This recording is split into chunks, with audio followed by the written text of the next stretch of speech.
Hello, welcome to my kitchen. Today I'm making skillet creamed corn. This is something that my grandmother has always made, and she showed me how to make it, and I am about to show you. This is simple and easy and just basic ingredients, starting with this delicious corn. I went to Hendrick's Farm and Produce yesterday and I grabbed some of their sweet corn, and it's absolutely beautiful. This particular corn has the white and the yellow kernels, and I know it's extra sweet. So this corn basically needs almost nothing. It's good all by itself. Now I've already shucked it, as you can see, and I leave the stem on because it creates a great handle.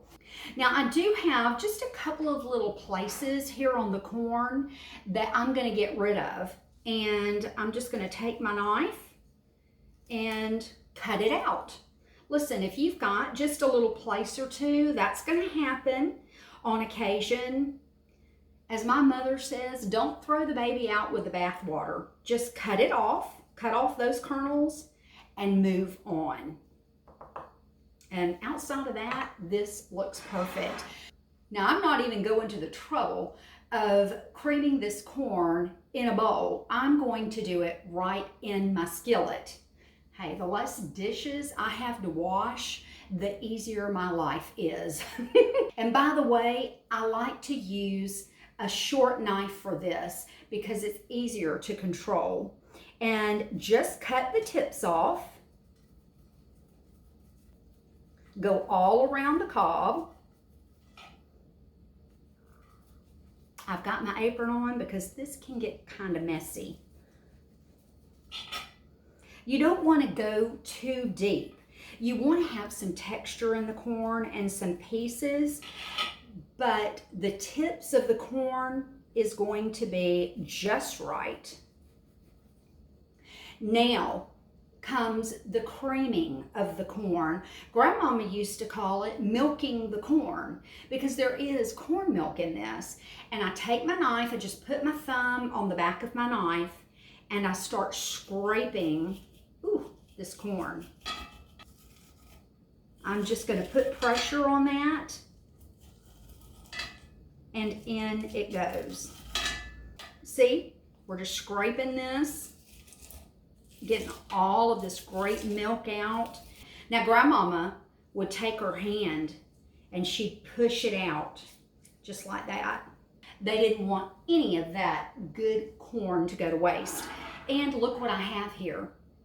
See all the milk that corn released, and this beautiful creamed corn. Some of my greatest memories. We're sitting in my grandmother's living room, either shucking corn, picking pecans, or shelling peas. We'd sit and talk. Those were some great memories. If you've got children or grandchildren, get them in the kitchen with you. Put them to work. Let them shuck some of that corn. They might not do it right just like you can, but one day they'll be telling stories about you just like I am about my grandmother. We're creating memories. Now, there we go. Well, I'm going to get busy milking the rest of this corn, and I'll see you back here when it's done. The corn is finished. I have milked those cobs for all they're worth, and look at all of this glorious creamed corn. It's just beautiful and milky. I'm just going to get my burner going. And I'm putting my heat on a medium heat. I should have went and looked in the mirror. I feel like I've got corn kernels on my face. Now, creamed corn, good creamed corn, doesn't need much. I'm adding just a pinch, not much, of kosher salt. And Grandmama always put a pinch of sugar. Really, she put a pinch of sugar in all of her vegetables. The sugar helps bring out the saltiness and vice versa. It They just work together in harmony. So a little of both is perfect. And that's really all we need to get this started. Now I'm going to get this corn to a good simmer, and I'll show you what we're going to do next. Look at how this corn is beginning to bubble up. That's a beautiful sight right there. Now what I'm going to do is cook this for about 10, possibly 15 minutes. Really, you don't have to cook corn long. Now I just want to scrape the bottom, and I'm going to start adding just a little water. Maybe a tablespoon at the time, not much, and that's just to keep the corn from sticking on the bottom. I don't use milk, I don't use cream. Grandmama always taught me to use water, and you get the pure flavor of the corn. Oh, it's so good. I know I'm talking a lot about my grandmama, but when I make things like this, it just reminds me so much of her. And one thing that she always did was when we had a big family get together, she always made everyone's favorite dish. And my brother's favorite was the creamed corn. And we would all go to the table, all of us kids, my cousins, and of course my brother and myself, and we'd look on the table and see if she cooked our favorite. And it just made you feel so special that Grandmama always thought of you. She never left anyone out. I think that's one of the reasons why I enjoy cooking so much. It's just a way to serve and a way to be a blessing and to let someone know you're special to me. Now I'm going to keep doing what I'm doing. I don't walk away from this very much. I like to stay close because this can scald on you, and I don't want any sticking to the bottom. And right now, look, see how pretty that bottom is, just nice and clean.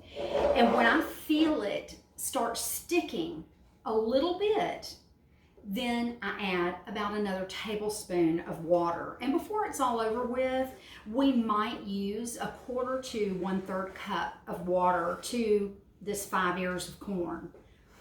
Hey, if you're looking for some locally grown products near you, go to sweetgrownalabama.org, put in your zip code, and you'll find all of the locally grown products in your area. This is done. I've turned off my heat completely, and now I'm adding the final ingredient, and that is a pat of butter. Yum.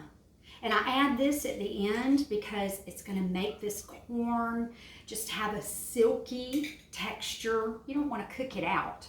You want to cook it in. This is a beautiful thing right here. Just going to keep stirring until that butter is all nice and melted. Now I'm going to give it just a little taste and see if it needs any more seasoning.